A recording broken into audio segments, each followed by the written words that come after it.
দুর্ভোগ লাঘবে প্রচলিত জামিননামা দাখিলের পরিবর্তে ডিজিটাল মাধ্যমে জামিননামা চালুর উদ্যোগ নেওয়া হয়েছে, এমনটাই জানিয়েছেন আইন উপদেষ্টা আসিফ নজরুল।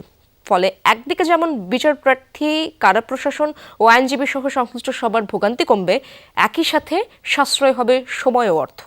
সকালে সচিবালয়ে বিচার ও সংসদ বিষয়ক মন্ত্রণালয়ে ভার্চুয়ালি বিভিন্ন জেলায় একযোগে জামিননামার উদ্বোধন হয়।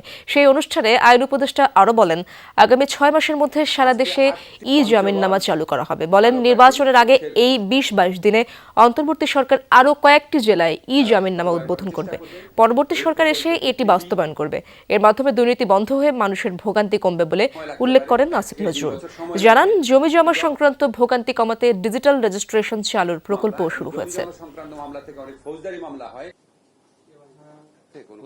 জামিন পেয়ে গেছে, তারপর উনি কেন জেলে আছে? অপরাধমূলক ভাবে একটা কনফাইনমেন্ট হয়ে যেত, সেটার থেকে মুক্ত পাওয়ার চিন্তা থেকে আমরা নারায়ণগঞ্জে চালু করেছিলাম। এটা অত্যন্ত সফল হয়েছে, জনপ্রিয় হয়েছে। আজকে আরো 8টা জেলাতে রেপ্লিকেট করছি, আপনাদেরকে বলেছি আমি 8টা জেলার কথা।